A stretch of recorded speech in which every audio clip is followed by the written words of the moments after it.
Arrived at the estate just after sunrise, the mist still clinging to the fields, like a secret whispered only to those willing to listen.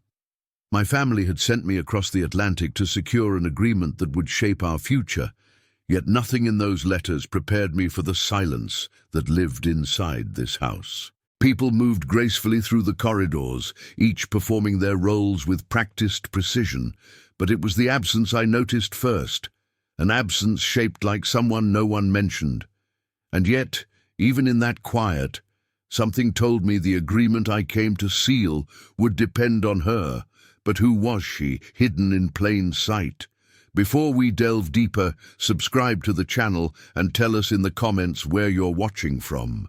Before I could ask, her mother greeted me with a smile too polished to be sincere, guiding me through rooms adorned with portraits of everyone except the daughter they never named. It was strange. Every family I had visited took pride in presenting their children, but here the air shifted whenever I tried to inquire.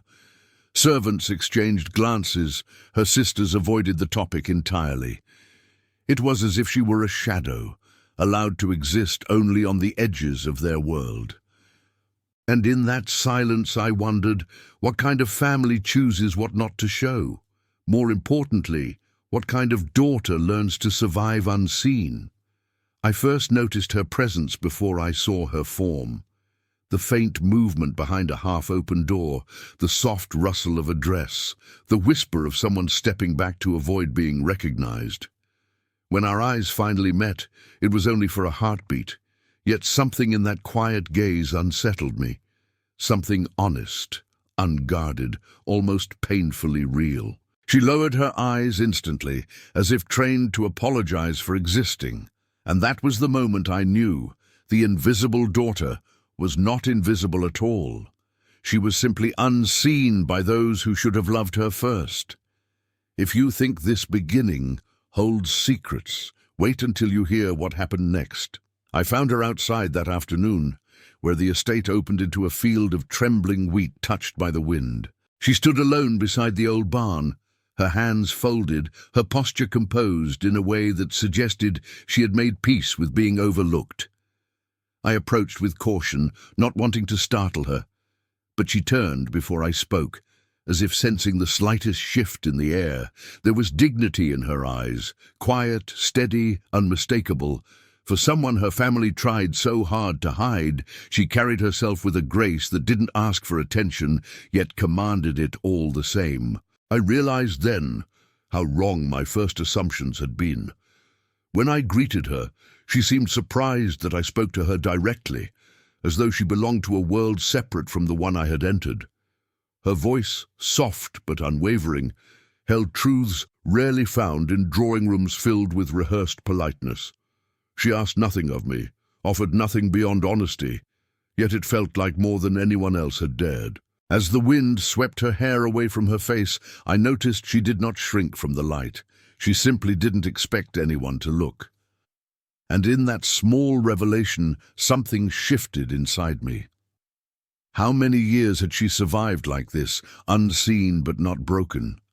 Our conversation was brief, but it carried the weight of something far greater, something I couldn't yet name.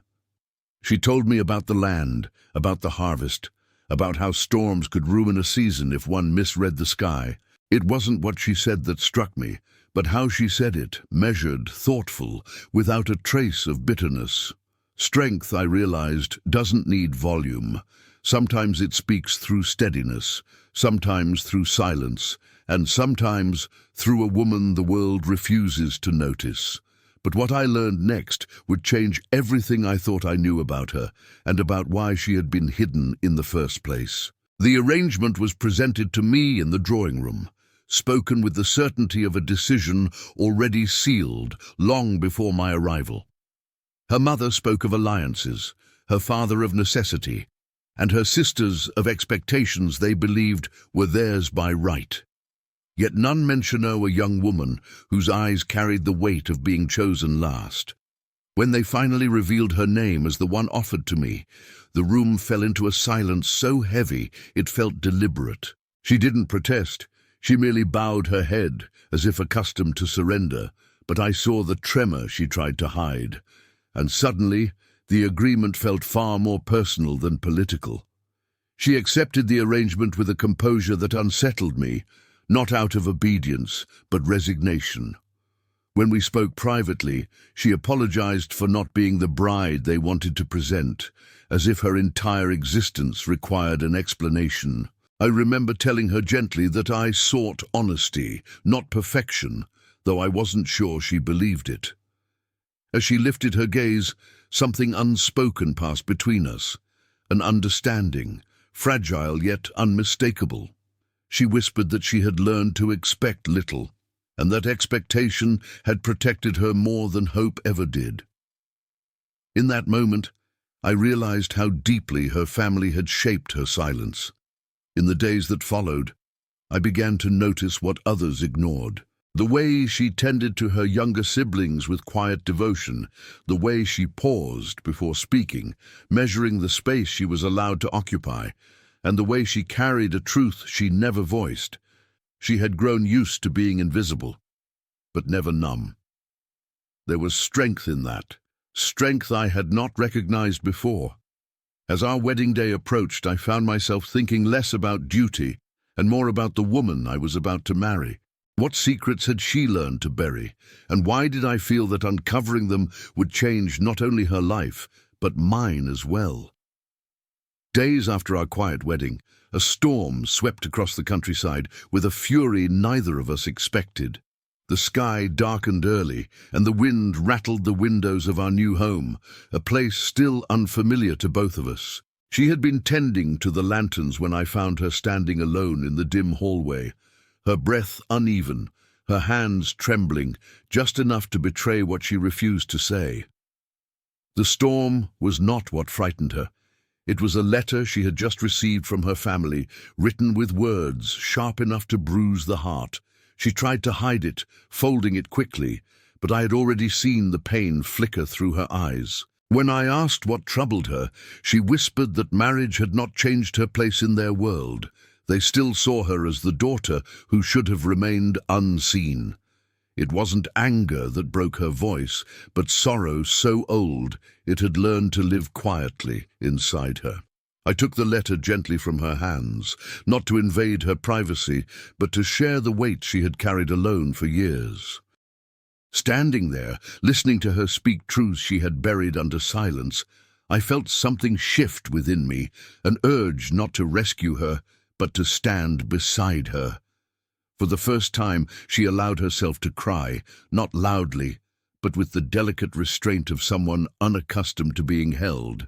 I stayed with her until the storm softened, speaking softly, telling her she no longer needed to shrink to fit anyone's expectations. In the stillness that followed, she looked at me with a vulnerability so pure it felt like a confession, and in that moment I saw her, not as the invisible daughter, but as the woman whose quiet strength had become the center of my world. I knew then that my feelings were no longer bound by duty. They had grown into something deeper, something I could no longer deny. But what happened the next morning would reveal the truth she had hidden even from herself, and transform everything between us. The morning after the storm, the world felt impossibly quiet, as if the earth itself had paused to breathe. I found her on the porch, bathed in the pale gold of early light, holding another letter, this one unopened. She hesitated before handing it to me, her eyes searching mine, as though preparing for a truth she had carried alone for far too long. When I unfolded the paper, I discovered words that were not accusations, but confessions from her family, acknowledgments of how they had failed her, how they feared her strength rather than her softness, how they believed she deserved more than they ever gave. She wasn't invisible by flaw, but by their inability to see beyond their own expectations. She watched me read the letter with a stillness that felt sacred, as if this moment were the hinge upon which her entire life might turn. When she finally spoke, her voice was steady, filled with a courage I had sensed from the beginning, but never fully understood. She told me that all her life she believed love was something meant for others, that her role was to be the quiet shadow, the forgotten daughter. But as the words left her lips, I realized she had already begun to step out of that silence. I told her gently that I had not married an obligation. I had married the woman whose presence had reshaped the way I saw the world. And for the first time, she allowed herself to believe it. Years later, when I think back to that morning, I understand it was the moment our story truly began. The invisible daughter was never meant to remain unseen. She was meant to be discovered by someone who recognized the brilliance she hid beneath restraint.